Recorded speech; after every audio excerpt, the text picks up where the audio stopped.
You ever wish your favorite Pokemon was stronger?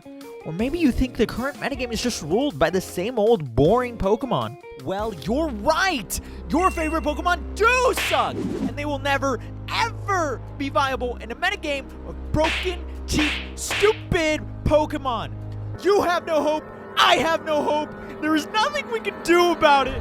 And that is why they must be sent away to a smaller corner of Smogon. Lower tiers.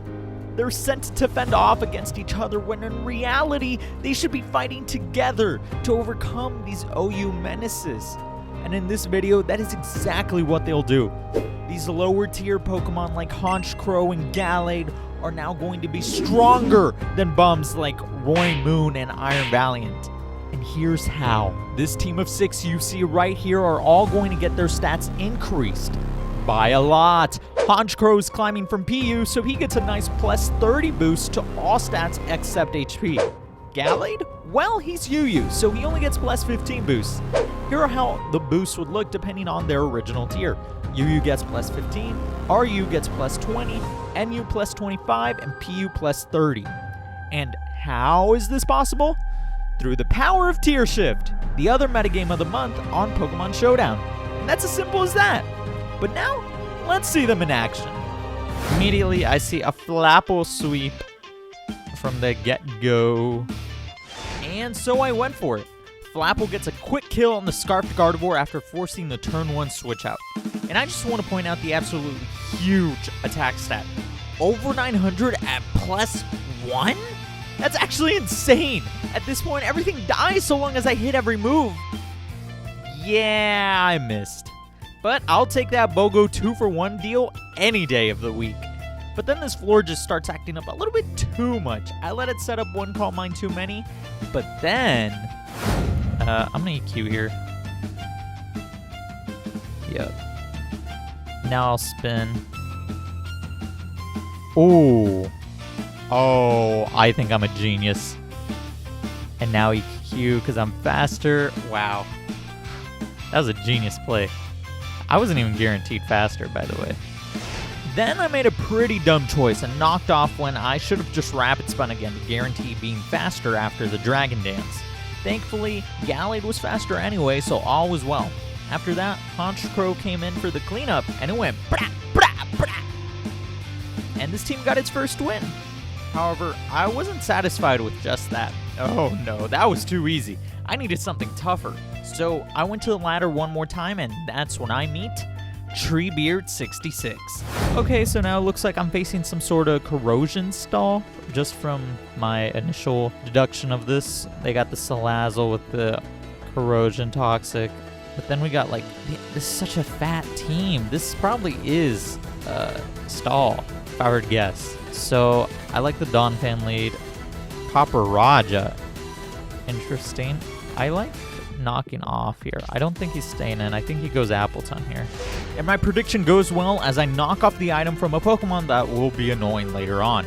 From here, I get my super effective Fairy in, then I double, expecting a switch. Honestly, I'm not entirely sure why I doubled into Honchkrow here. I proceed to show that I have no idea as to what I am doing and just die. I happen to notice the lack of Sacred Sword switch-ins at this point and take advantage, but the damn Quagsire barely manages to take 2 of them. I switch into Flapple and then make a very risky play, essentially sacking my Flapple for the Salazzle. I just need to land Outrage, which is at 80% accuracy with Hustle. Thankfully, I do land it, and now Treebeard66's switch-ins to Gallade look dreadful. Flapple dies, but he did his job. Appleton comes back in to be annoying, but I Thunderwave it just because I'm up all night to get lucky. Then I do a little switching around. I get my Gallade in on a double, and it gets real delicious. He has to sack something, right? Scissor's not a switch-in. Appleton's not a switch-in. Quagsire's not a switch-in anymore. Yep, goodbye, Copper Raja. You will not be missed, you murderer. Why did Glaceon come in? I'm just going to Sacred Sword again. Because it's Scarf. Goodbye. While things may be looking up for me now, in reality, these last couple mons are going to be really hard for me to kill. It ends up becoming a very slow switching fiasco between me and Treebeard66. Neither of us seem to have a clear vision on how to make more progress against the other until eventually I get Gallade in on Appleton, who just clicked Iron Defense. While most people would think that's a losing battle for a Scarfed Gallade, those people would be forgetting about a little move called Sacred Sword. And what does that move do? It ignores defense stat increases. Treebeard66 definitely forgot about that and took way too much from the Sacred Sword, now forcing him to throw away a Pokemon. That Pokemon happens to be the Appleton itself. I want to keep the Leaf Blade for Quagsire in the back just in case, so I do go into my super safe switch-in of Bellibolt on the Bullet Punch. Then the next 10 or so turns is us switching all over the place again, while I desperately try to knock off the Quagsire's leftovers with my Donphan. I eventually do get the knockoff, but he gets 3 curses in return. So now the challenge is, can Gallade kill this right here, right now? If it doesn't, there's a very real chance I lose on the spot to this Quagsire. Here's what happens. So now I just go this guy. I think Sacred Sword. I can Leaf Blade, but the thing is, it's like, I think Sacred Sword just does more at this point. Yep. Tossed. Like a salad. Like a silly little salad. He's like, wow. Why didn't you Bullet Punch me? GG. This outro is going to be a bit shorter, but please leave a like if you enjoyed. It encourages me to keep it up. And if you want to see more content like this, check out this video where I get a sweep with a Moongus.